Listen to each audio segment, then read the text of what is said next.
Hollywood, एक ऐसी दुनिया जहां हमारी आंखें सिर्फ वो देखती हैं जो कैमरा हमें दिखाना चाहता है। लेकिन इस ग्लैमरस स्क्रीन के पीछे एक दूसरी दुनिया चलती है। ऐसी दुनिया जहां हिडन सीक्रेट्स, इनसेन स्ट्रगल्स और हैरतअंगेज सच्चाइयां छुपी होती हैं। आज हम इसी पर्दा से उठाएंगे। तो अपनी सीट बेल्ट बांधो, लाइट्स डिम करो और तैयार हो जाओ एक सिनेमैटिक सफर के लिए, क्योंकि आज हम रिवील करने वाले हैं 5 things you didn't know about your favourite Hollywood movies. और बता दूं, नंबर 5 आपका हॉलीवुड का नजरिया बदल देगा। टाइटैनिक, एक ऐसी फिल्म जो सिर्फ मूवी नहीं बल्कि हिस्ट्री का हिस्सा बन चुकी है। लेकिन आपको एक राज बताऊं, इस फिल्म का सबसे महंगा सीन वो नहीं था जहां शिप टूट रहा था, और ना ही वो जहां पानी फ्लड हो रहा था। नहीं, सबसे महंगा सीन आई एम फ्लाइंग वाला रोमांटिक शॉट था। जैक और रोज हवा के साथ शिप के आगे एक परफेक्ट सनसेट के बैकग्राउंड में। ये सीन कैमरा पर सिंपल लगता है, लेकिन रियलिटी में इसे शूट करना एक नाइटमेयर था। जेम्स कैमरन को सनसेट का परफेक्ट एंगल चाहिए था, हवा एकदम बैलेंस चाहिए थी, ओशन का रिफ्लेक्शन और लाइट बिल्कुल स्टेबल होनी चाहिए थी। आप सोच रहे होंगे कितनी टेक्स? 3, 10, 15? नहीं, 27 टेक्स। और हर टेक में टाइटैनिक के फ्रंट सेक्शन को स्पेशली एडजस्ट किया जाता था। इस एक सीन की total cost crew, equipment, setup, lighting और रीटेक्स मिलाकर $800,000 से ज्यादा हो गई। लियोनार्डो डी कैप्रियो ने एक इंटरव्यू में कहा, "It was the most peaceful scene on camera and the most chaotic scene off camera." Marvel fans, इस फैक्ट के लिए तैयार हो जाओ। आयरन मैन का जो पहला रेड गोल्ड आर्मर आप आयरन मैन 2008 में देखते हो, वो CGI नहीं था। हाँ, सही सुना, वो एक रियल मेटल सूट था। स्टैन विंस्टन स्टूडियोज ने टोनी स्टार्क के फर्स्ट सूट को मैन्युअली क्रिएट किया। रॉबर्ट डाउनी जूनियर को असली हैवी मेटल आर्मर पहनाया जाता था, जो इतना भारी था कि वो मुश्किल से चल पाता था। एक क्रू मेंबर ने मजाक में कहा था, "हम आयरन मैन नहीं, आयरन स्टैचू शूट कर रहे थे।" मार्वल फिल्म्स में बाद में CGI इसलिए शुरू हुई क्योंकि RDJ ने जोक में बोला, "If this suit gets heavier, I'll need Jarvis to carry me instead of the suit." Fun fact, walk करते वक्त RDJ की आवाज तक बदल जाती थी, मेटल क्लंकिंग के साथ।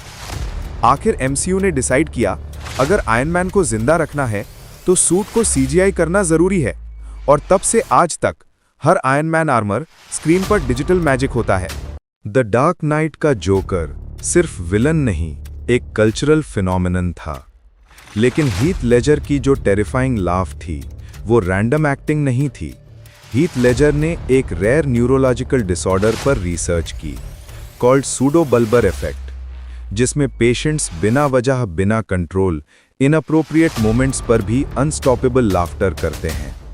लेजर ने इस डिसऑर्डर के रियल पेशेंट्स के वीडियोस देखे, उनके tone, breathing pattern, sudden laugh bursts सब स्टडी किया। उसके बाद उन्होंने अपनी जोकर लाफ डेवलप की और फिर डॉक्टर से पूछा, "Does this look medically accurate?" Doctor ने कहा, "Too accurate." इस लाफ में एक साइकोलॉजी थी, एक अनप्रिडिक्टेबिलिटी, जिससे जोकर और ज्यादा टेरिफाइंग हो गया। हीथ लेजर ने अपनी डायरी में लिखा, "To play a character with no rules, you must break your own." और रिजल्ट, सिनेमा।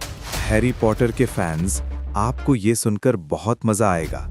मूवी सेट पर सिर्फ एक्टिंग क्लासेस नहीं होती थी, मैजिक क्लासेस भी होती थी।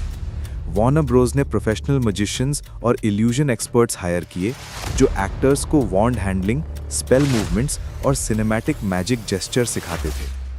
डैनियल रैडक्लिफ ने विंगार्डियम लेवियोसा का मोशन लगभग 5 दिन तक प्रैक्टिस किया ताकि वो स्क्रीन पर नेचुरल लगे। एमा वॉटसन ने मैजिक प्रैक्टिस को इतना सीरियसली ले लिया था कि क्रू उनको रियल लाइफ हरमायनी कहने लगा। और सबसे इंटरेस्टिंग फैक्ट, वॉन्ड मूवमेंट्स के लिए एक कंप्लीट वॉन्ड कोरियोग्राफी टीम थी, जिनका काम था हर एक्टर को एक यूनिक सिग्नेचर स्टाइल देना। यानी हैरी, हरमायनी, रॉन तीनों का स्पेल कास्टिंग स्टाइल अलग था, बिल्कुल डांस कोरियोग्राफी की तरह। इस डिटेल ने ही हैरी पॉटर को मैजिकल वर्ल्ड से बिलीवेबल सिनेमैटिक यूनिवर्स बना दिया। फैक्ट जो एक फिल्ममेकर की क्रिएटिविटी का सबसे बड़ा सबूत है। अवतार के नावी लोग, ब्लू एलियंस, जिन्हें देखकर लगता है कि शायद पूरे साइफाई इमेजिनेशन का रिजल्ट हैं। लेकिन नावी एक्चुअली रियल इंडिजिनस ट्राइब्स से इंस्पायर्ड थे। जेम्स कैमरन ने Amazon rain forest, Papua New Guinea और अफ्रीकन ट्राइब्स का डीपली स्टडी किया। नावी के रहने का तरीका, rituals, language rhythms, community structure और नेचर के साथ हार्मनी, ये सब रियल ट्राइब से लिया गया था। इवन नावी का ब्लू कलर भी रैंडमली चूज नहीं हुआ। कैमरन के मुताबिक blue represents spirituality and the bond between humans and nature. इसलिए नावी देखकर लगता नहीं कि वो एलियंस हैं, बल्कि एक डीपर इमोशनल वर्ल्ड का हिस्सा हैं। ऐसे ही डिटेल्स अवतार को हॉलीवुड की सबसे स्पिरिचुअल साइफाई फिल्म बनाती हैं।